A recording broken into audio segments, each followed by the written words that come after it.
looking at. Just like this is a great-looking ship. Thank you. I'm privileged to stand here today with the incredible men and women of the United States Navy. American sailors are the best war-fighting sailors anywhere in the world, and it's not even close. And Susan, I am so glad you could be with us. I know how hard you work, 17 visits, and she wanted things done right, I will tell you. They told me she wanted this one done right in honor of both of her parents, who were great, great people. And we wanted to introduce this beautiful vessel to the American people, and I wanted to be here. I wanted to be with you. So, Susan, and to your family, unbelievable job. Unbelievable. The soon-to-be commissioned Gerald R. Ford, USS. What a place. It really feels like a place. You stand on that deck, and you feel like you're standing on a very big piece of land, but this is better than land. It'll not only be a great symbol of American strength, but a great legacy for your father and our former president, Gerald Ford. President Ford was a Navy man. By the way, he was also a great athlete, for those of you that didn't know. He saw action in the South Pacific during World War II. He served this country with honor in the military and Congress and in the White House. The proud dignity of this ship is a fitting tribute to Gerald Ford, the man and the president. Congratulations to all of the men and women who helped build it. This is American craftsmanship at its biggest, at its best, at its finest. American workers are the greatest anywhere in the world. This warship and all who serve on it should be a source of shared pride for our nation. We're joined today, better believe it, right? Better believe it. Better believe it.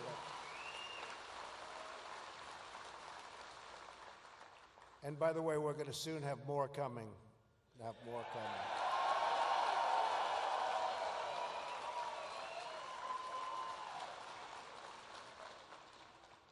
We are joined today by General Mattis, now Secretary Mattis. Where is he?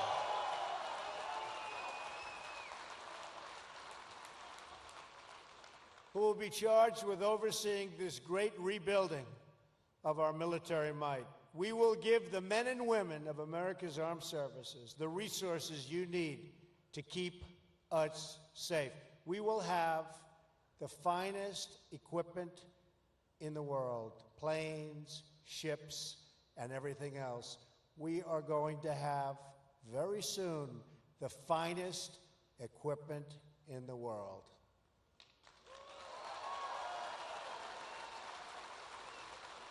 We will give our military the tools you need to prevent war and, if required, to fight war and only do one thing. You know what that is? Win. Win. We're going to start winning again.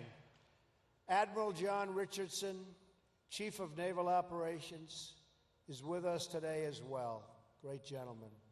Admiral, we're going to ensure our Navy has the resources, personnel, training, and equipment, the kind of equipment that you need.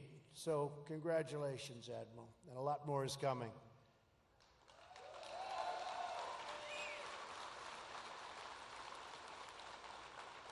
Let me congratulate Captain Richard McCormick, Commanding Officer of the Gerald R. Ford. This ship will make an extraordinary addition to the fleet, like no other. Anywhere in the world, there's nothing like this. It represents the future of naval aviation. I have no greater privilege than to serve as your Commander-in-Chief and the Commander-in-Chief of the men and women of the United States military. Great people. Great, great people.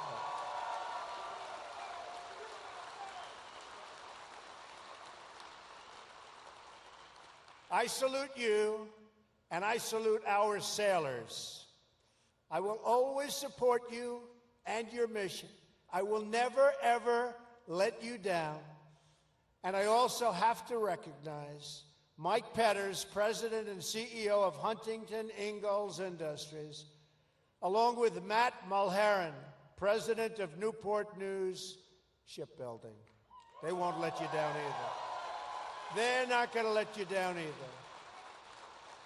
To those who serve our nation in uniform, and to those who build the instruments of our defense, I thank you on behalf of our nation.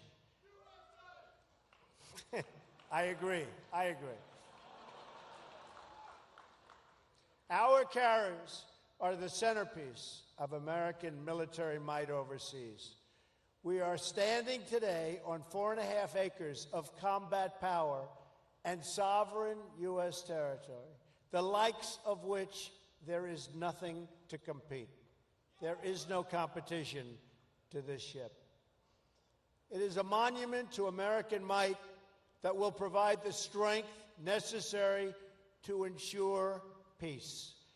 This ship will carry 4,500 personnel and 70 aircraft and will be a vital component of our defense. This carrier and the new ships in the Ford class will expand the ability of our nation to carry out vital missions on the oceans to project American power in distant lands. Hopefully, it's power we don't have to use. But if we do, they're in big, big trouble.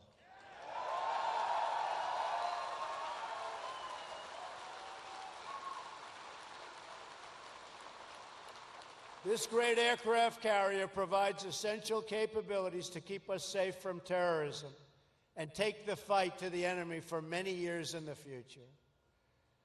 The great Admiral Nimitz, who commanded the U.S. Pacific Fleet through the Second World War, once said, "It is the function of the Navy to carry the war to the enemy so that it will not be fought on U.S. soil." True.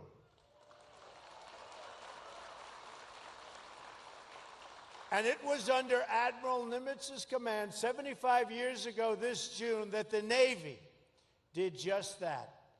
At the Battle of Midway, you've all known about the Battle of Midway, where the sailors of the U.S. Navy fought with a bravery that will be remembered throughout the ages.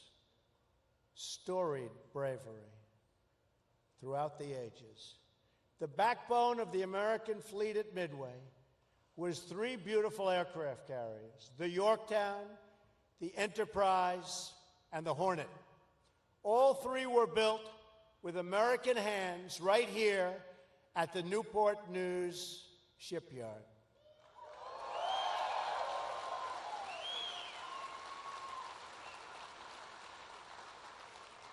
At Midway, America was greatly outnumbered by, a lot.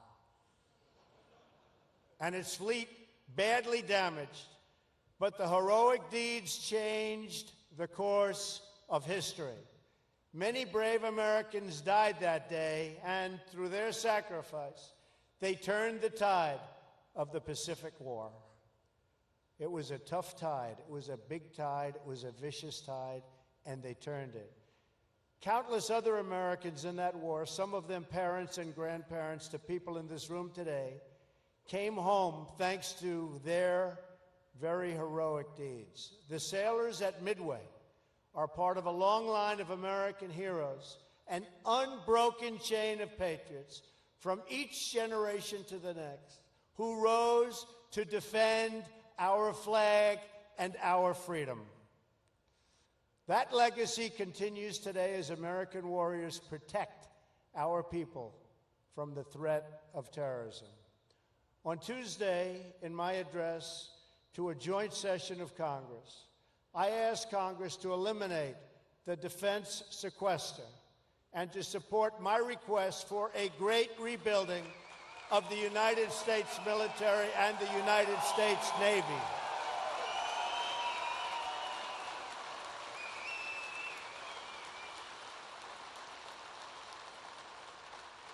After years of endless budget cuts that have impaired our defenses, I am calling for one of the largest defense spending increases in history. And by eliminating the sequester and the uncertainty it creates, we will make it easier for the Navy to plan for the future and thus to control costs and get the best deals for the taxpayer, which of course is very important, right? Got to get a good deal. We don't make a good deal, we're not doing our job. The same boat for less money, the same ship for less money, the same airplanes for less money. That's what we're doing. That's what we're doing. It means we're going to get more of them, and we can use them. Our military requires sustained, stable funding to meet the growing needs placed in our defense. Right now, our aging frontline strike and strike fighters, the whole aircraft, many, many aircraft, are often more likely to be down for maintenance than they are to be up in the sky. Our Navy is now the smallest it's been since, believe it or not, World War I. Don't worry. Going to soon be the largest it's been. Don't worry. Think of that. Think of that. In these troubled times, our Navy is the smallest it's been since World War I. That's a long time ago. In fact, I just spoke with Navy and industry leaders and have discussed my plans to undertake a major expansion of our entire Navy fleet, including having the 12-carrier Navy we need.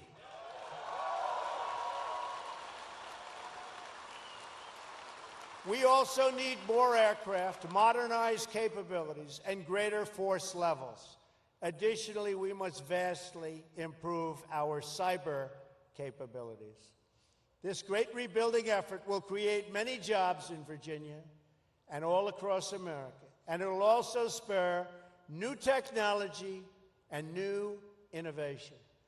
America has always been the country that boldly leads the world into the future, and my budget will ensure we do so and continue to do exactly that.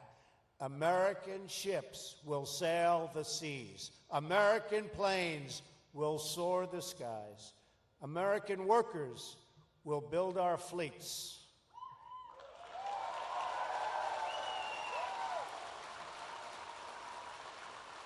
And America's military will ensure that even though the darkest nights and throughout, a bright and glowing sun will always shine on our nation and on our people. Our Navy is great. Our Navy is great. Our people are great. Great.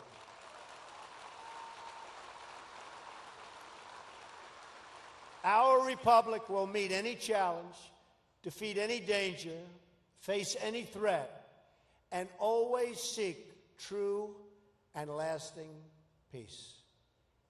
May God bless our military. May God bless our Navy. May God bless the wonderful Gerald Ford family. And may God continue to bless the United States of America. Thank you very much.